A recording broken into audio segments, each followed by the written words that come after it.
IT job కోసం try చేస్తున్నారా? Coding tutor లో ట్రైనింగ్ తో పాటు స్టైఫండ్ అండ్ 100% జాబ్ గ్యారంటీ. నమస్తే, నేను Keshav. Welcome to Suman TV.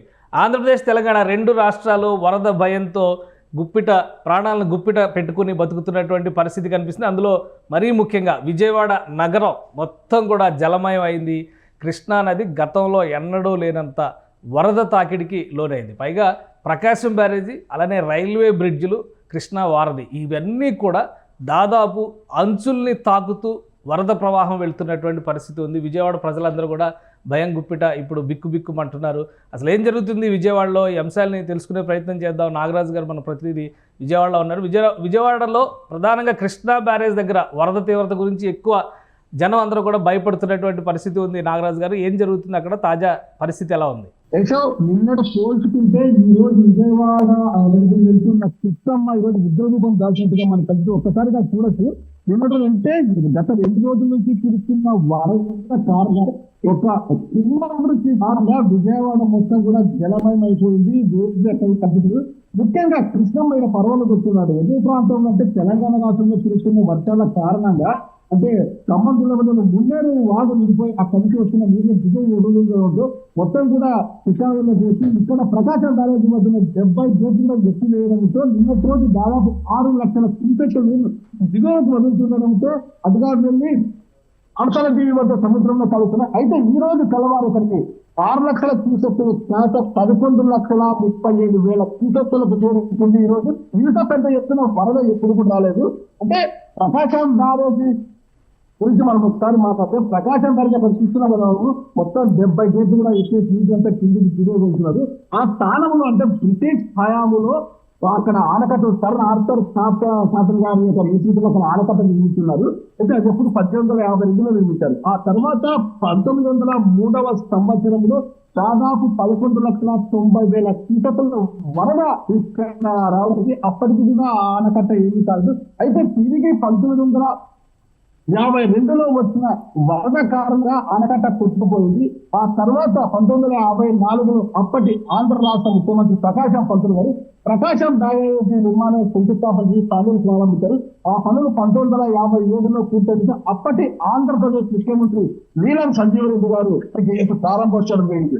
ఆ తరువాత 2009లో 11,10,000 క్యూసెక్ల వరద వచ్చింది.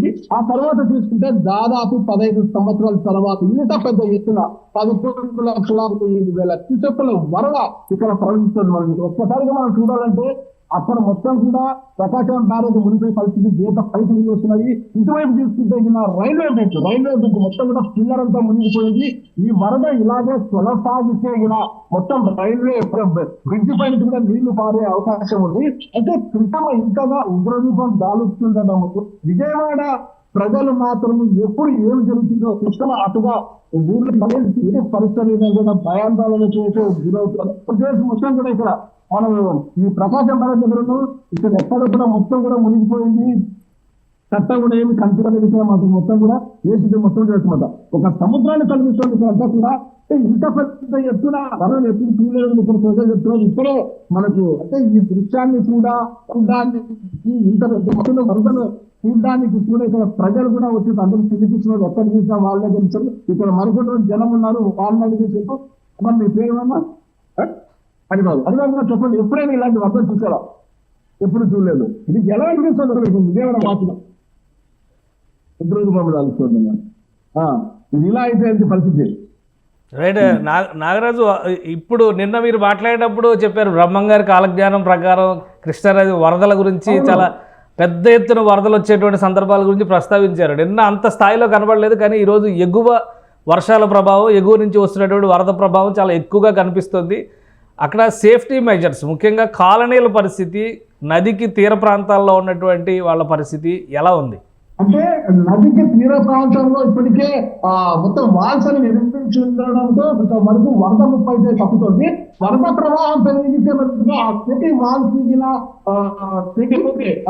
సేఫ్టీ వాల్స్ మొత్తం కూడా పడిపోతే సమయంలో ఈ వరద నీరు మొత్తం పడిపోతే పరిస్థితి ఉంది. ఇక్కడ మరొక చెప్పుకోవాలి, ఈరోజు 11,37,000 క్యూసెక్కుల వరద నమోదైనప్పటికీ బ్యారేజ్ కి వచ్చే నష్టం ఏమీ లేదు. ఇది 12 లక్షలకు పెరిగినా కూడా 12 లక్షలు పెరిగినా కూడా పెద్ద ప్రమాదం ఏమీ ఉండదు. అయితే దిగువన ప్రాంతం ఈ 12 లక్షల క్యూసెక్కులు పెరిగినా బ్యారేజ్ కి ప్రమాదం, దిగువన అయితే ఉన్నాయో అవనిగడ్డ, నాగాయగడ్డ ప్రాంతాలు మొత్తం కూడా ముందుకు గురయ్యే ప్రమాదం ఉందనైతే నిపుణులు చెప్తున్నారు. ముఖ్యంగా విజయవాడకైతే ముప్పు పెద్దగా ఇప్పుడు సేఫ్టీ వాల్స్ ఉన్నాయి కాబట్టి పెద్దగా ముప్పు అయితే లేదు. ఈ విజయవాడ కృష్ణా నదిలో ప్రవహిస్తున్న నీటి కన్నా బుడమేరు వారు పొంగి పొందుతుండడంతోనే విజయవాడ నగరవాసులు చాలా ఇబ్బంది పడుతున్నారు. ఆ ప్రాంతాల నుంచి తెలంగాణ రావడానికి బుడమేరు వాదులు వచ్చిన నీటి కారణంగానే ప్రమాదంగా చెప్పవచ్చు. రైట్, అక్కడ సేఫ్టీ మెజర్స్ ఎలా ఉన్నాయి? ఆల్రెడీ ముఖ్యమంత్రి చంద్రబాబు నాయుడు గారు కూడా ఆ ప్రాంతాలన్నింటిలో పర్యటిస్తున్నారు. అలానే చాలా కాలనీలు విద్యుత్ సరఫరా లేక, ఆహార సరఫరా లేక, మంచినీరు లేక ఇబ్బంది పడుతున్నాయి అనేది సమాచారం. ప్రస్తుతం ఎలా ఉంది? ప్రతి శాఖ అధికారులు అంటే ముందుగా చెప్పుకోవాలంటే చంద్రబాబు నాయుడు గారు ఈ వరద ఉధృతిపై కాబట్టి మొత్తం కూడా ఆయన ప్రత్యేకమైన ఫోకస్ చేశారు. కలెక్టరేట్ అంటే విజయవాడ మన ఎన్టీఆర్ జిల్లా కలెక్టరేట్ ఆయన సీఎంఓగా చేసుకుంటే రోజు అసలు 3 గంటల వరకు కూడా అప్పటి నుంచే మొత్తం కూడా ఫాలో చేయడం జరుగుతుంది. సీఎం గారు రావడంతో ప్రతి శాఖలో ఉన్న కూడా రిజర్వ్ చేశారు. విద్యుత్ సారం, రెవెన్యూ సిబ్బంది కావచ్చు, విద్యుత్ సిబ్బంది ఇలా ప్రతి శాఖకు సంబంధించిన నిర్వహించి ఎప్పటికప్పుడు ప్రజలకు అవసరమైన కావాల్సిన సహాయ సహకారంలో పూర్తిగా నిమ్మకై ఉన్నారని చెప్పవచ్చు. ఇక్కడ ముఖ్యంగా చంద్రబాబు నాయుడు గారు తన వయసుకు మించి 25 వచ్చినప్పుడు కూడా వయసును లెక్క చెప్పిందా ఈ వయసులో కూడా ఆయన ఒక లక్ష్యంతో ముందుకు పోతూ ప్రజలకు ఎలాంటి కష్టం రాకుండా చూసుకోవాలని ఆయన ముందుకు పోతున్న అందులో ప్రశ్నిస్తున్నారు. అయితే ఎప్పుడు ఏ ప్రమాదం సంభవిస్తుందో అనేది ఒక రాష్ట్ర ప్రజలకు విజయవాడ ప్రభుత్వం పాటు నాయకులు కూడా ఇలా ఆందోళన చెందుతున్నారు.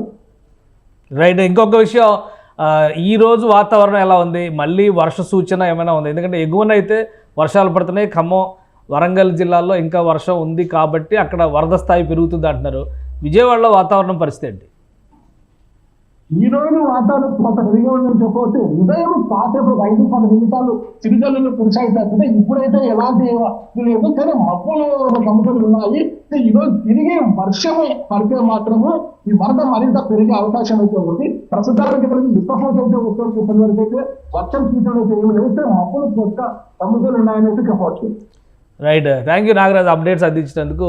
విజయవాడలో తాజా పరిస్థితి అది. కృష్ణా బ్యారేజ్, ప్రకాశం బ్యారేజ్ని ఒరుసుకుని వరద జలాలు ప్రవహిస్తున్నాయి. మరోవైపు రైల్వే బ్రిడ్జిలు, కృష్ణా వారధి, దుర్గ వారధి, కనకదుర్గ వారధి అంటారు, ఆ కనకదుర్గ వారధి పరిసరాల ప్రాంతాలు కూడా పూర్తి స్థాయి నీటి మట్టాలతో వెళ్తున్నాయి. 11,90,000 క్యూసిక్ల వరకు ఇక్కడ వరద నీరు ప్రవహిస్తున్నట్టుగా సమాచారం వస్తుంది. మరింతగా పెరిగినప్పటికీ కూడా కృష్ణా బ్యారేజ్ దాన్ని తట్టుకునే స్థాయిలో సామర్థ్యం ఉంది అనేటువంటి మాట అధికారులు చెప్తున్నారు. అయితే తీర ప్రాంతాల్లో, ముఖ్యంగా కరకట్ట పరిసర ప్రాంతాల్లో ఉండేటువంటి అనేక నివాసాల్లోకి నీరు వచ్చింది. అలానే రక్షణ గోడ నిర్మించినటువంటి పరిస్థితులు ఉండడం వలన కొంతవరకు కాలనీలకి కొంత ఉపశమనం లభించింది. అయితే కృష్ణానది కాకుండా అవతల పక్కన ఉన్నటువంటి బుడమేరు ప్రవహించుతున్నటువంటి తీరు మాత్రం విజయవాడ వాసుల్ని భయపెడుతున్నటువంటి వాతావరణం కనిపిస్తుంది.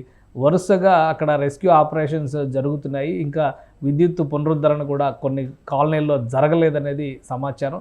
సో ఈ అంశాలన్నింటినీ దృష్టిలో పెట్టుకొని ప్రభుత్వ యంత్రాంగాన్ని పూర్తిగా అటు తరలించడానికి కావాల్సినటువంటి ఏర్పాట్లు చేస్తున్నారు. అనుక్షణం వారికి సహాయ చర్యలు అందించే విధంగా ప్రభుత్వం సిబ్బందిని అందుబాటులో ఉంచాలనేటువంటి నిర్ణయం తీసుకుంది. దీంతోపాటు ఎగువన వస్తున్నటువంటి వరదల్ని తట్టుకునేందుకు కావాల్సినటువంటి సన్నాహాలు కూడా ఆంధ్రప్రదేశ్ ప్రభుత్వం చేస్తుంది. మొత్తం మీద విజయవాడ నగరం మాత్రం భయం గుప్పిట కాలం గడుపుతోంది. ఒకవైపు కృష్ణానది ఒడ్డుని ఒరుసుకుని ప్రవహిస్తుండడం, బుడమేరు పొంగుతుండటంతో ఏ క్షణాన ఏ విపత్తు వచ్చి పడుతుందో అనేటువంటి ఆందోళన విజయవాడ వాసుల్ని కలవరపెడుతున్నటువంటి పరిస్థితి. కనీసం 24 గంటల పాటు ఇదే వాతావరణం విజయవాడ పరిసర ప్రాంతాల్లో ఉండే అవకాశం ఉంది. ఎగువన వర్షాల తీవ్రత పెరిగేదాన్ని బట్టి, వరద తీవ్రత పెరిగేదాన్ని బట్టి అక్కడ పరిస్థితులు ఏ విధంగా ఉంటాయనే దాన్ని అంచనా వేయడానికి అవకాశం ఉంటుంది. ముఖ్యమంత్రి చంద్రబాబు నాయుడు గారు కూడా ప్రస్తుతం కాలనీల్లో నీట మునిగినటువంటి ఇళ్ల పర్యటన చేస్తున్నారు. అలానే అక్కడ ఉన్నటువంటి వారి అవసరాలను తెలుసుకుని సురక్షిత ప్రాంతాలకు తరలించడం, వారికి ఆహార సదుపాయాలు కల్పించేటువంటి పనులు చేపట్టాల్సిందిగా అధికారుల్ని ఆదేశిస్తున్నారు. స్వయంగా ఆయనే ఈ పరిస్థితులన్నింటినీ కూడా పర్యవేక్షిస్తున్నాడు. కాబట్టి మరోవైపు కృష్ణా బ్యారేజ్కి ఎగువన, ప్రకాశం బ్యారేజ్కి ఎగువన కూడా వరద తీవ్రత పెరుగుతున్నటువంటి పరిస్థితుల నేపథ్యంలో కరకట్ట పైన ఉన్నటువంటి అనేక నిర్మాణాల్లోకి నీరు ప్రవేశించినట్టుగా కూడా సమాచారం వస్తుంది. ముఖ్యంగా మంతెన సత్యనారాయణ రాజు ఆశ్రమం, లోకి నీరు వచ్చింది అనేటువంటి సమాచారం వచ్చింది. ఈ నేపథ్యంలో ఆ కరకట్ట ఎగువ ప్రాంతాల్లో కూడా పూర్తి అప్రమత్తతని అధికారులు ప్రకటించారు. సుమన్ టీవీలో మీ పర్సనల్ అండ్ బిజినెస్ ప్రమోషన్స్ కోసం కింది నెంబర్కి కాంటాక్ట్ చేయండి.